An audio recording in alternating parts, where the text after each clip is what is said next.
Isang malakas pong palakpak para sa ating Panginoon. Hallelujah.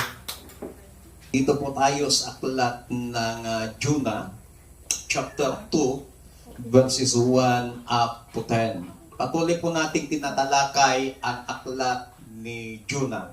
Hiniling ko tayo pong lahat ay tumayo bilang paggalang natin sa salita ng ating Panginoon. Babasahin ko pong muli sa magandang balita Biblia. Ang sabi po dito, Jonah chapter 2, verses 1 up to 10. Habang si Jonas ay nasa tiyan ng isda, nanalangin siya ng ganito, Yahweh, nang ako'y nasa kagipitan, nanalangin ako sa inyo at sinagot ninyo ako. Mula sa daigdig ng mga patay, ako'y tumawag sa inyo at dininig ninyo ako. Itinapon ninyo ako sa kalaliman, sa pusod ng karagatan, nabalot ako ng malakas na agos ng tubig, at malalaking alon ang sa akin ay tumabon. Akala ko'y malayo na ako sa inyo, at hindi ko na kailanman makikitang muli ang banal mong templo. Hinigop ako ng kalaliman hanggang sa tuluyang lumubog, napuluputan ang aking ulo ng mga halamang dagat. Ako'y bumaba sa paanan ng mga bundok sa libingan ng mga patay, ngunit mula rooy buhay akong iniahon, O Yahweh. Nang maramdaman kong malalagot na ang aking hininga, naalala ko kayo, Yahweh. Ako'y nanalangin at mula sa banal ninyong templo, ako'y inyong narinig. Ang mga sumasamba sa mga Diyos-Diyosan ay hindi naging tapat sa inyo. Ngunit aawit ako ng pasasalamat at sa inyo'y maghahandog, tutuparin ko ang aking mga pangako, O Yahweh na aking tagapagligtas. Pagkatapos inutusan ni Yahweh ang isda na iluwa si Jonas sa dalampasigan. Pagpalain ng Panginoon ng kanyang masalita na atin pong nabasa. Maaari na po kayo makaupo. Noong nakaraan po ay tinalakay natin ang aklat ni Jonah chapter 1. Unang-una ay tinalakay po natin yung mga eksperyensya ni Jonas sa Panginoon. Pangalawa na tinalakay po natin ay God will lead you back to Him. Sayok sa gusto po natin, kapag tayo po ay nalayo sa Panginoon, gagawang Panginoon ng mga bagay para ikaw at ako ay maibalik niya sa ating paglilingkod sa Kanya. Ngayon naman po ay papag-usapan po natin ang tema, Jonah got God's attention. Nakamit o nakuha ni Jonah ang atensyon ng Panginoon. Lagi po nating tandaan that even from the depths of rebellion and despair, God responds to a sincere, humble, and repentant heart. Nasa likod man ng ating mga pagsuway sa Panginoon, sa likod man ng ating mga pagrebelde sa Panginoon, sa likod na tayo po ay desperado, ang Diyos ay patuloy na tumutugon sa panalangin ng tapat na puso, nagpapakumbaba at nagbabalik loob sa Panginoon. Dito po makikita po natin yung maikling kwento na itinapon si Jonah sa dagat. Dahil habang sila po'y naglalayag sa gitna ng karagatan, nagpadala ng Panginoon ng napakalakas na bagyo. At ang sabi ng Biblia ay halos malubog na ang bangka o ang barko na kanilang sinasakyan. Kaya itinapon na nila yung mga mabibigat na laman ng kanilang sinasakyang barko upang hindi sila malunod. Ngunit si Jonah ay natutulog. Kaya tinanong siya ng kapitan ng barko. At sinabi ni Jonah, ako'y nagkasala sa Panginoon, titigil lamang ang bagyong ito kung ako'y itatapon ninyo sa dagat.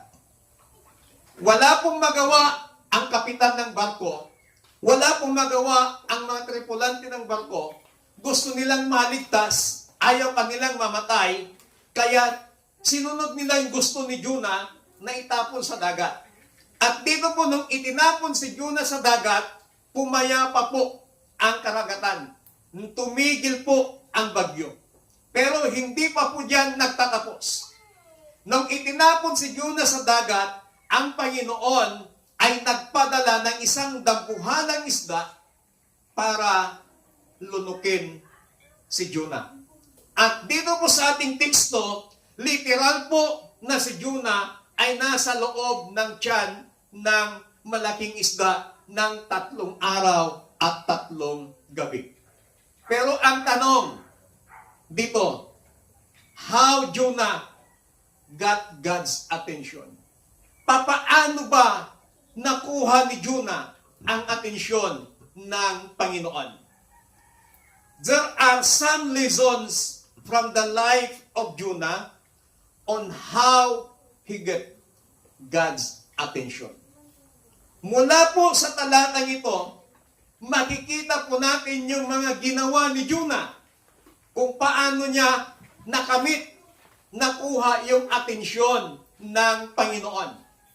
Dahil kapag nakamit mo, nakuha po natin ang atensyon ng Panginoon, sigurado po, ang ating kahilingan, ipagkakaloob po ng Panginoon. Number 1 na ginawa po ni Jonah upang makamit niya ang atensyon ng Panginoon. Sa verse 1 and 2. Ang sabi po dito sa English version ng Bible, "In my distress, I called to the Lord, and He answered me." Cry out to God in your trouble. Noong si Jonah ay nasa loob na ng tiyan ng isda, wala pong ginawa si Jonah, kundi siya po ay umiyak, at yung kanyang pag-iyak may kasamang panalangin. He cried out to God. Jonah at his lowest point in his life, literally, siya po ay nasa loob ng tiyan ng isda. But, si Jonah ay sumigaw, nanalangin sa Panginoon. Ano bang sabi ng Biblia? In my distress, sabi ni Jonah, I called to the Lord, and He answered me. Sa aking, sabi niya, kagipitan, tumawag ako kay Yahweh, at ako'y iyong dininig. Ipinapakita lamang dito ni Jonah na bagamat siya po ay nasa bingit ng kamatayan, nasa bingit ng kagipitan, mas inuna po niya na manalangin. Mas inuna po niyang umiyak sa Panginoon. Mas inuna niyang sumigaw sa Panginoon. At ang sabi ng Biblia, yung pag-iyak, yung panalangin ni Jonah, then tinugon siya ng Panginoon.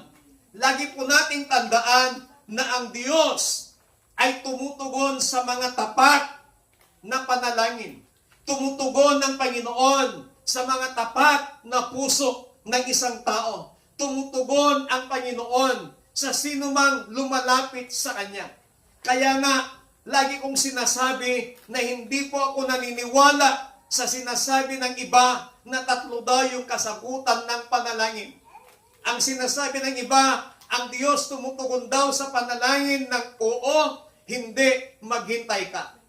Pero dito po, sa panahon na si Jonah ay nasa bingit ng kamatayan, siya po ay sumigaw, siya po ay nanalangin sa Panginoon, at ang sabi ng Biblia, siya po ay tinugon ng Panginoon. Hindi siya hinindian, hindi siya pinaghintay ng Panginoon, kundi ang mababasa po natin na sinasabi ni Jonah, God answered his prayer.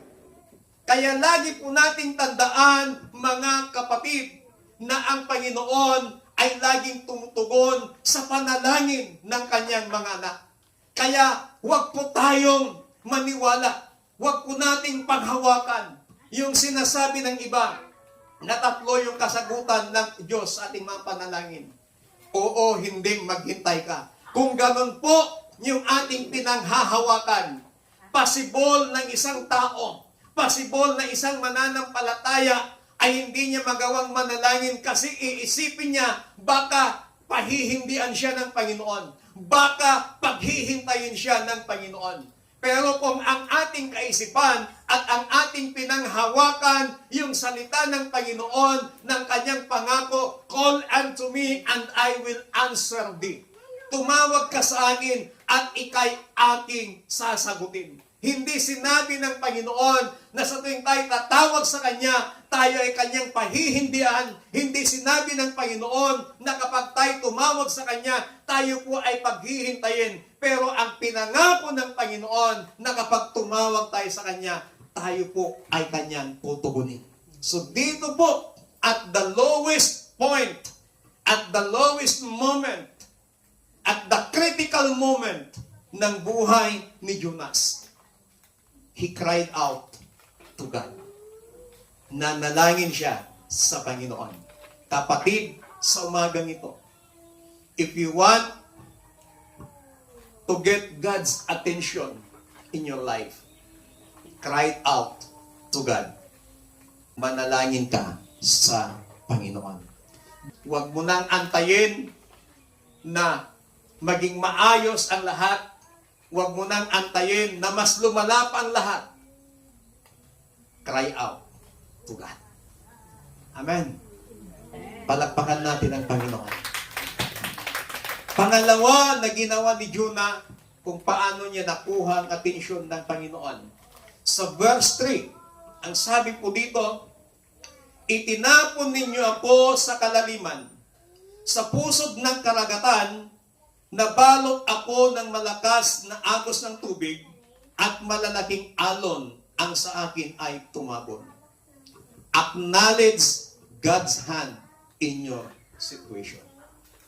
Kilalanin mo ang kamay ng Panginoon sa iyong sitwasyon. Jonah owns that God allowed this as correction.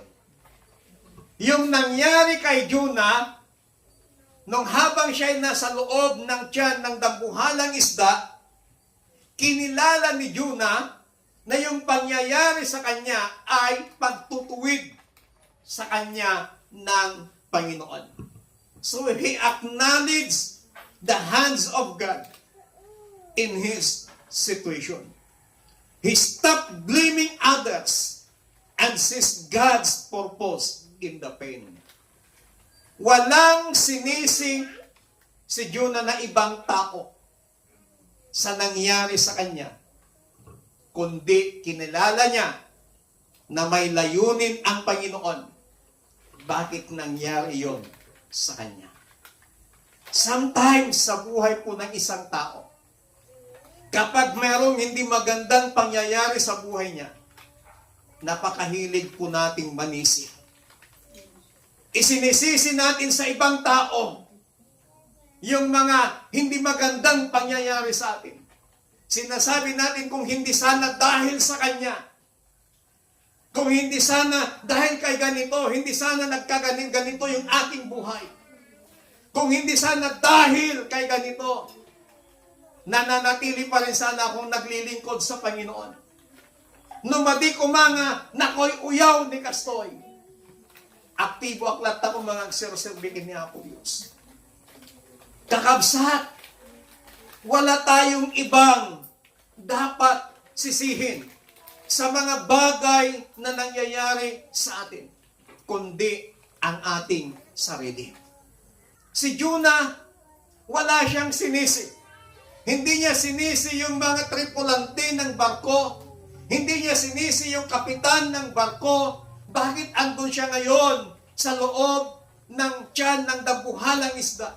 Ba't kinilala ni Jonah yung pangyayaring yon na nasa bingit siya ng kamatayan? Kinilala niya yung kapangyarihan ng kamay ng Panginoon, na nakialam ang kamay ng Panginoon sa kanyang sitwasyon upang siya'y itama at ituwid ng ating pong Panginoon.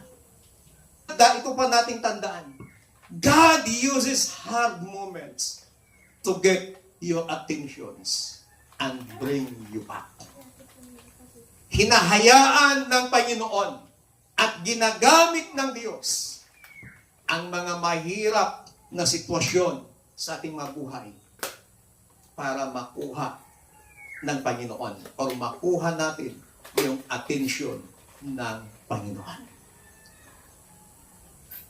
Nadarating ka sa punto ng iyong buhay nang sabi nila mas mahirap pa sa daga, hinahayaan ng Panginoon na mangyari yun sa atin.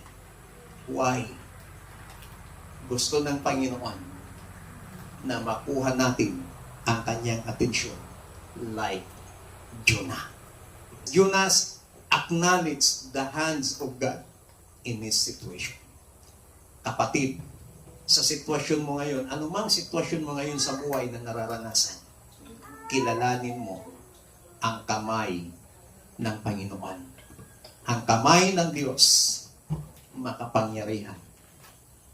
Nung nilikha niyang tao sa pamamagitan ng kanyang kamay. Kaya tayo po ay nasa kamay ng Panginoon. According sa salita ng Diyos, it is a fearful thing to fall into the hands of the living God. Andito tayo sa kamay ng Panginoon. Kaya kilalanin natin yung kamay ng Diyos sa mga sitwasyon ng buhay na ating nararanasan, anumang meron sa mga pagkakataong ito. Pangatlo na ginawa ni Jonah, kung paano niya nakuha ang atensyon ng Panginoon sa verse 4 to 7, pero kukunin ko po yung verse 7. Ang sabi po dito, nang maramdaman kong malalagot na ang aking hininga, naalala ko kayo, Yahweh. Ako'y nanalangin at mula sa banal ninyong templo, ako'y inyong narinig. Remember the Lord and turn back to Him. Alalahanin mo ang Panginoon at bumalik ka sa Kanya. Jonah reorients his heart towards God. Nung siya'y nasa bingit na ng kamatayan, walang ibang ginawa si Jonah, kundi inalala niya ang Panginoon. Ang dami niyang naalala sa Diyos. Sa buhay po natin, kapag ikaw ay dumaraan sa mabibigat na sitwasyon, always remember the Lord. Always remember the goodness. Always remember the greatness of God sa buhay mo. Na marami ka ng pinagdaanan, hindi ka pinabayaan ng Panginoon. Na sa pinagdadaanan mong sitwasyon ngayon, alam mong hindi ka pa rin pababayaan ng Panginoon. Memory leads to repentance. Sometimes yung mga alaala ng kabutihan, katapatan ng Panginoon, ito yung nagdadala sa atin upang tayo po ay magbalik loob sa Panginoon. We must turn our heart to God, even from the deeds ng ating mga buhay. Mula sa kalaliman ng sitwasyon ng ating buhay, lagi po nating alalahanin ang Panginoon. Napakasarap alalahanin yung mga mabubuting bagay. Yung kabutihan ng Diyos. Yung sweetness ng Panginoon. Yung goodness ng Diyos. Kaya napakabuti po na meron kang pinagdadaanan sa buhay mo, wala kang ibang babanggitin, wala kang ibang sasambitin, kundi yung goodness ni God sa buhay mo. At kapag ginawa mo yan, katulad ng ginawa ni Jonah, 100% makuha mo yung atensyon ng Panginoon. At kapag nakuha mo yung atensyon ng Diyos, yung pabor ng Panginoon, mararanasan mo sa iyong buhay. Palakpakan natin muli ang Panginoon. Pang-apat na ginawa ni Jonah. Sa verse 8, ang mga sumasamba sa mga Diyos-Diyosan ay hindi naging tapat sa inyo. Reject false hopes and idols. Ibig sabihin ay, huwag mong tanggapin ang mga maling pag-asa at ang mga tinatawag na idols. Kapag sinabi nating idols are anything we trust more than God. Kung sino man yung ating inaasahan, pinagtitiwalaan, maliban sa Diyos, that is idols. Idols block us from fully experiencing God's mercy. Itong mga idols na to, ito yung mga humahad lang sa atin para maranasan natin ng buo yung kahabag ng Panginoon.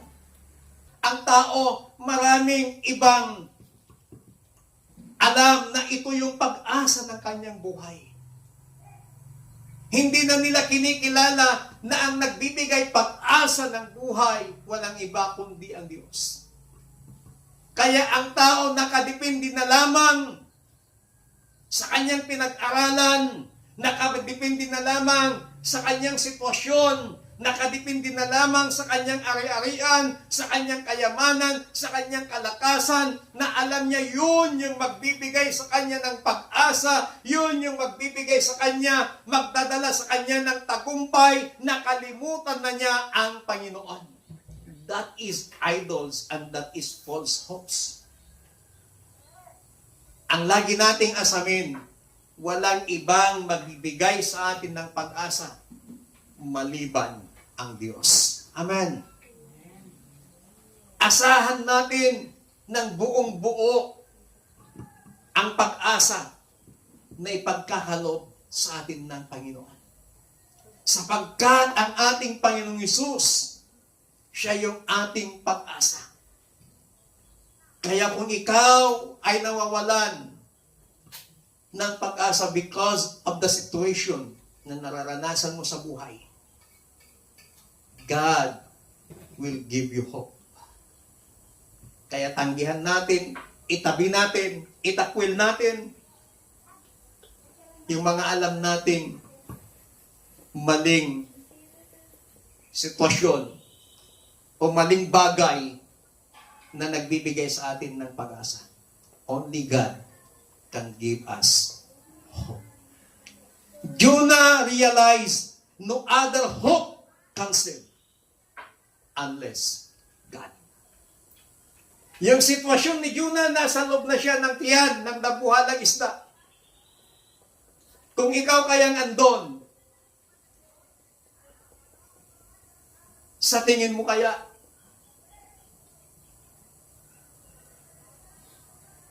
may pag-asa ka pang makakalabas? Sabihan ng mga ibang pilosopo, imposibleng hindi kinain ng isda si Jonah. Hindi po, sabi ng Biblia, kasi pinigilan ng Panginoon na kainin ng dabuhalang isda si Jonah.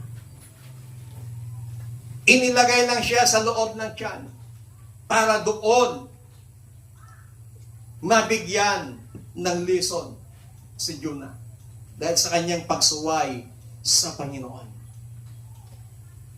Kaya mula sa umagang ito, itakwil natin yung mga bagay na sinasabi natin itong magbibigay sa akin ng pag-asa.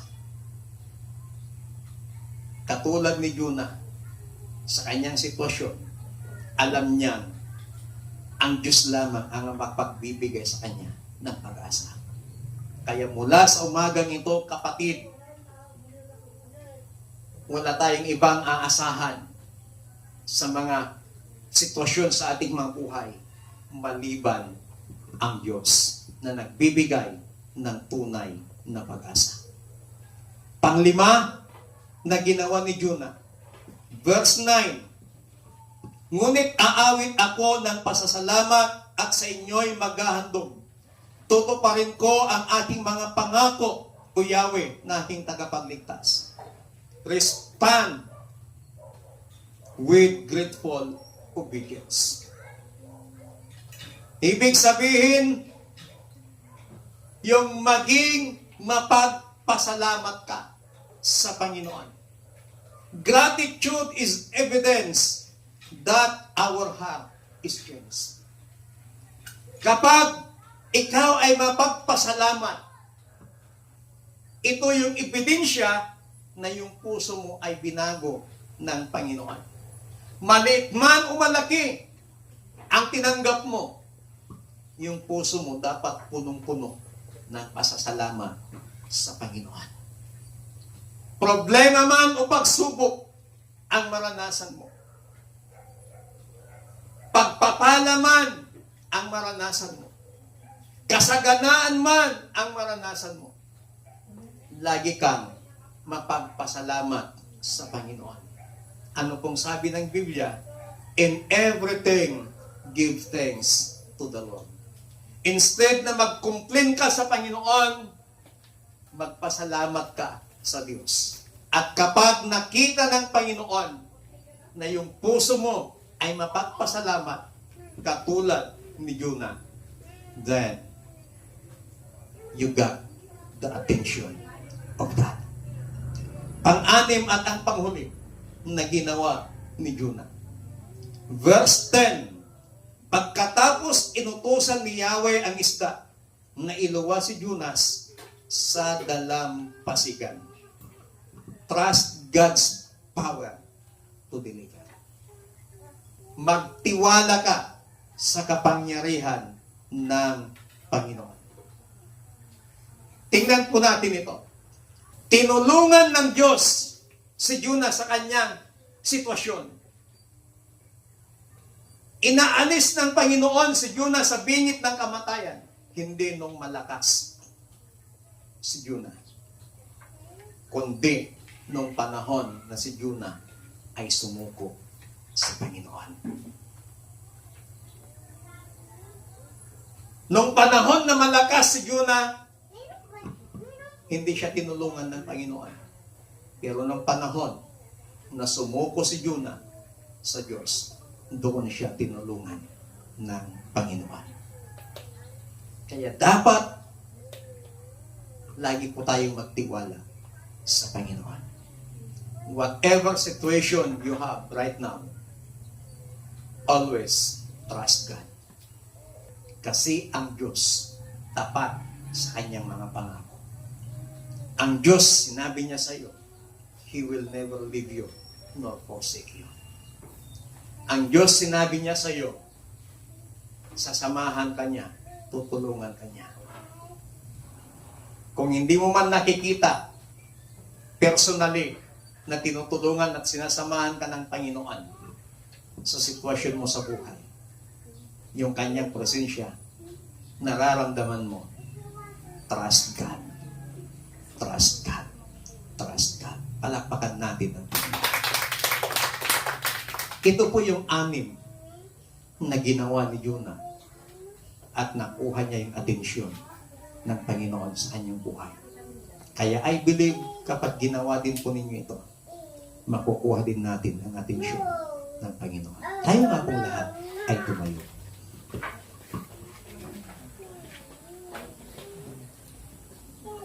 Ikaw ba ay katulad ni Jonah na nasa loob ng tiyan ng isda? Not literally na tayo ay nasa loob ng tiyan ng isda. But ang tinutukoy ko po, ikaw ba ay katulad ni Jonah na nasa isang napakahirap na sitwasyon ng iyong buhay? Ikaw ba ay katulad ni Jonah na meron kang pangangailangan sa Panginoon? At kung katulad ka ni Jonah sa umagang ito, begin to cry out to God. Begin to trust God. Begin to acknowledge the hands of God. Begin to have a grateful heart. Maging mapagpasalamat ka. Kapag ginawa po natin ito, then makukuha mo yung atensyon ng Panginoon. Isa pa nga nating awitin yung mawalang mahirap sa Diyos. At habang inaawit po natin ito, sabayan natin ng pananampalataya with the declaration of our faith na walang mahirap, walang imposible sa ating Panginoon. Hallelujah. Oh, Jesus. Hallelujah. Oh, we exalt your mighty name, O God. Hallelujah. Higit sa aking kailangan.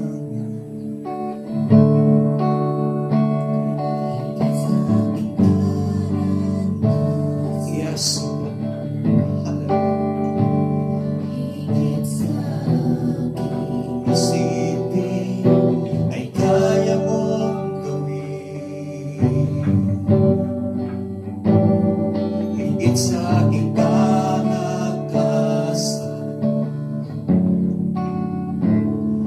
Minsan ay hindi nagkulang.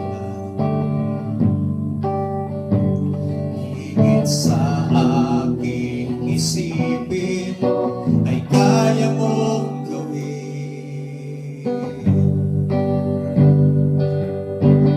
Bawat araw ko ay hawak mo, di mangangamba sa piling mo. Bawat araw ko ay hawak mo. Bawat araw ko ay hawak mo, di mangangamba sa piling mo. Walang mahirap sa'yo, walang mahirap sa'yo, walang mahirap sa'yo. Ikaw ang Panginoon na makapangyarihan. Walang mahirap sa'yo. Walang imposible sa Diyos. Walang imposible sa Diyos. Walang imposible sa Diyos. Ikaw ang Panginoon na makapangyarihan. Walang imposible sa Diyos. For the last time, walang mahirap. Sing it from the declaration of our faith. Hallelujah. Panghawakan mo yan. Panampalataya ka na walang mahirap, walang imposible sa Panginoon. Hallelujah. Yes, Lord. Hallelujah. Ikaw ang Panginoon na makapangyarihan.